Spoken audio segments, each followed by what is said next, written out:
दोस्तों, बात बहुत पुरानी है। मध्य प्रदेश के एक छोटे से गांव में एक गरीब लड़का रहता था।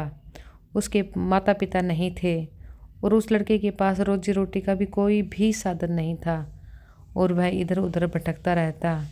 परंतु वह लड़का बचपन से ही बुद्धिमान था और जो भी उसके पापा उसको बातें सिखाते थे वह बड़े ध्यान से सुनता और उन बातों को अपने दिमाग में रखता।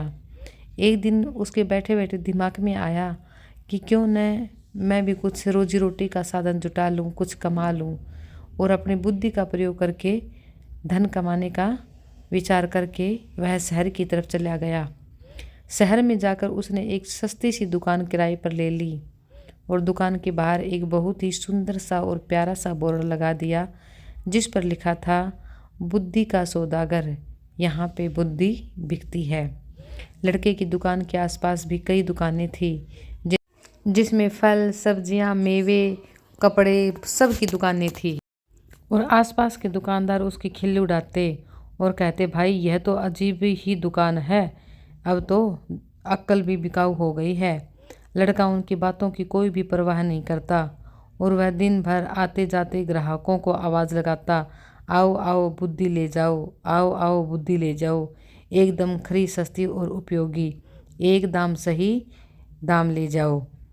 तो काफ़ी दिन बीत गए। बुद्धि के सौदागर के दुकान पर कोई भी ग्राहक नहीं आया। वह दुकान बंद करने की सोच ही रहा था कि इतने में एक बहुत ही बड़े सेठ का मूर्ख लड़का उधर से निकला। उसने समझ नहीं आया कि यह कैसी दुकान है, ना कोई फल या सब्जी की दुकान है, ना कुछ रखा है इस पे, सिर्फ ये लिख रखा है कि बुद्धि का सौदागर। फिर उसके मन में एक विचार आया कि मेरे पिताजी मुझे हमेशा मूर्ख मूर्ख और निर्बुद्धिमान कहते हैं, क्यों न मैं आज यहाँ से बुद्धि खरीद लूँ, तो मेरे पापा भी बहुत खुश हो जाएंगे और मैं बुद्धिमान बन जाऊँगा। यह सोचकर उसने सौदागर से कहा, भाई एक शेर का क्या लोगे, मैं बुद्धि तोल कर नहीं देता, उसकी किस्म के हिसाब से बेचता हूँ। मेरे पास तरह तरह की बुद्धि है, आपको कैसी बुद्धि चाहिए? तो सेठ का लड़का कहता है कि भाई मेरे पास सिर्फ एक पैसा है, इसमें जिस प्रकार की भी बुद्धि आए मुझे दे दो। तो बुद्धि के सौदागर ने एक कागज़ की पर्ची निकाली और सेठ के बेटे के हाथ में दे दी, जिस पर लिखा था, जब दो व्यक्ति आपस में झगड़ रहे हों तो खड़े होकर उन्हें देखना मूर्खता है। सेठ का पुत्र बुद्धि पाकर बहुत ही खुश हुआ और वह खुशी खुशी घर पहुंचा और अपने पिता को पर्ची देते हुए कहा, पिताजी पिताजी देखिए, आज मैं एक पैसे में अक्ल खरीद कर लाया हूँ। सेठ ने पर्ची पढ़ी और तमतमाकर एक थप्पड़ अपने बेटे के मुंह पे जड़ दिया और कहा, मूर्ख, ये कैसे काम करके आया है तू? बुद्धि भी कभी बिकती है क्या? फालतू में तूने पैसे बर्बाद कर दिए, तुमने वैसे ही मुझे डबो रखा है और आज फिर से तुमने एक पैसा बर्बाद कर दिया।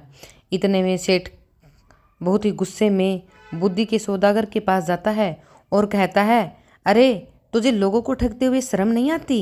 मेरा पैसा वापस करो।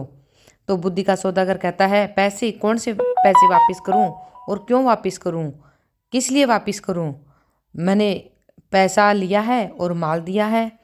तो सेठ को और भी गुस्सा आता है और वो कहता है, तुम किसे माल कह रहे हो? हमें नहीं चाहिए तुम्हारा यह माल, ये लो अपनी पर्ची को पकड़ो। और वह पर्ची को फेंक देता है। पर्ची नहीं नहीं। तो बुद्धि का सौदागर कहता है, पर्ची नहीं चाहिए मुझे वापस, मेरी सीख वापस करो। अगर पैसा वापस चाहिए तो आपको एक कागज़ पर लिख कर देना होगा कि आपका बेटा कभी भी मेरी सीख का प्रयोग नहीं करेगा, तभी बात बनेगी। सेठ ने वैसा ही किया और उसने कहा कि ठीक है, मेरा बेटा कभी भी तुम्हारी सीख का प्रयोग नहीं करेगा। और इतना सब कुछ होने के बाद सेठ ने एक कागज़ पर अपने हस्ताक्षर किए और कहा कि अब मेरा पैसा वापस कर दो और मेरा बेटा कभी भी तुम्हारी सीख का प्रयोग नहीं करेगा। मध्य प्रदेश के राजा की दो रानियां थीं। एक दिन दोनों रानियों की दासियां बाजार गई, वहां उनका झगड़ा हो गया और झगड़ा इतना तेज हुआ कि दोनों दासियों में बात हाथापाई तक पहुंच गई और सेठ का लड़का भी वहीं खड़ा था। लेकिन जब जो बुद्धि के सौदागर से जो करारनामा किया था उसके अनुसार वह वहां से नहीं जा सकता था, क्योंकि उसे उस बुद्धि का प्रयोग नहीं करना था।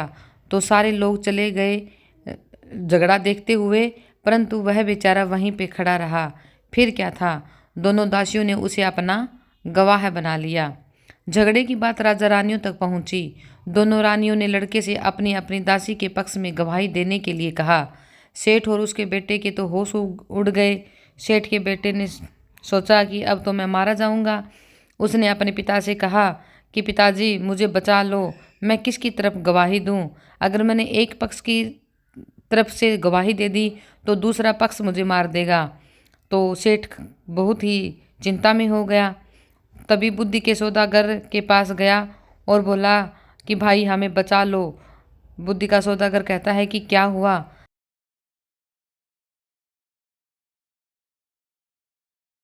तब सेठ सारी बातें बता देता है। तब बुद्धि का सौदागर कहता है कि मैं तुम्हें एक बहुत अच्छा उपाय बता दूंगा, बस तुम मुझे इसके लिए 500 रुपये दे दो। अब सेठ ने बड़ी खुशी खुशी से बुद्धि के सौदागर को 500 रुपये दे देता है और वह कहता है कि जब तुम्हारे बेटे को गवाही देने के लिए बुलाया जाए तो तुम्हारा बेटा पागलों की तरह व्यवहार करे, उसको ये कहना। सेठ के बेटे ने वही किया। जब राजा ने उसको गवाही के लिए बुलाया तो सेठ का लड़का पागलों जैसा व्यवहार करने लग जाता है। इस प्रकार राज दरबार में वह लड़का पागल साबित हो जाता है और उसको छोड़ दिया जाता है। इस प्रकार जब सभी को पता चलता है कि यह काम सिर्फ बुद्धि के सौदागर के कारण हुआ है और यह लड़का बच गया, तो काफ़ी लोग उससे बुद्धि लेने चले जाते हैं। काफ़ी समय बीत जाता है तो एक दिन राजा ने उसको बुलाया और कहा कि बुद्धि के सौदागर तुम मुझे भी बुद्धि दो। तो बुद्धि का सौदागर कहता है कि राजा जी, आपके लिए तो मेरे पास बहुत ज़्यादा बुद्धि है, आप कहो कैसी बुद्धि चाहिए? तो राजा कहता है कि मुझे बहुत महंगी बुद्धि चाहिए। बुद्धि का सौदागर कहता है कि राजा मैं तुम्हें 1 लाख रुपए में बुद्धि दूंगा। राजा बड़ा खुश होता है और कहता है चलो तुम मुझे दो, मैं देखता हूँ तुम्हारी बुद्धि कैसी है। तब सौदागर एक पर्ची निकालता है और उस पर्ची पर एक बात लिखता है कि किसी भी कार्य को करने से पहले विचार कर लेना चाहिए। राजा बहुत खुश होता है और राजा को यह बात बहुत पसंद आती है। उसने अपने तकिए के गिलाफ पर, पर्दों पर, अपने कक्ष की दीवारों पर, अपने बर्तनों पर इस वाक्य को लिखवा दिया, जिससे कि वह इस अमूल्य बात को कभी भी न भूले और न ही राज दरबार का कोई भी बंदा इस बात को भूल पाए। एक बार राजा बहुत बीमार पड़ गया तो उसके एक मंत्री ने वैद्य के साथ मिलकर षड्यंत्र रचा और राजा की दवा में जहर मिला दिया। दवा का प्याला राजा ने अभी मुंह के पास रखा ही था कि उस पर लिखे शब्दों पर उनकी नज़र पड़ी कि किसी भी कार्य को करने से पहले विचार कर लेना चाहिए। राजा ने प्याला नीचे रखा और दवा को देखकर सोच में डूब गया कि पीऊं या ना पीऊं। वो उसी प्रकार बहुत देर तक उस दवा के प्याले को देखता रहा और उस वाक्य को बार बार पढ़ता ही रहा। जब वह उसको बार बार पढ़ता रहा तो वह कभी दवाई को रख रहा है और कभी पीने के लिए ऊपर उठा रहा है।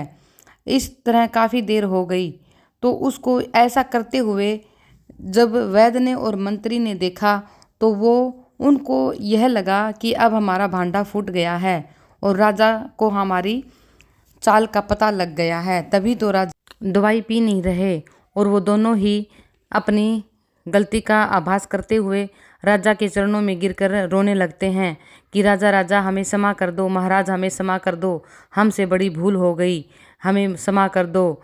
तो राजा कहता है कि क्या हुआ, तुम इतने दुखी क्यों हो और मेरे चरणों में क्यों गिर रहे हो? तब उन्होंने बताया कि हमने आपकी दवा में जहर मिला दिया था क्योंकि मंत्री खुद राजा बनना चाहता था। तो राजा को यह बात समझ आई और उसने अपने सिपाहियों को बुलाया और दोनों को कारागार में डलवा दिया। बुद्धि के सौदागर को उन्होंने अपना मंत्री बनाया और बहुत सारा धन दिया। तो दोस्तों आप देख सकते हो कि किस प्रकार एक गरीब लड़के ने अपने बुद्धि के बल पर कितना ऊंचा आसन या पद ग्रहण किया। तो बोलो जय श्री श्याम, जय खाटू श्याम भगवान।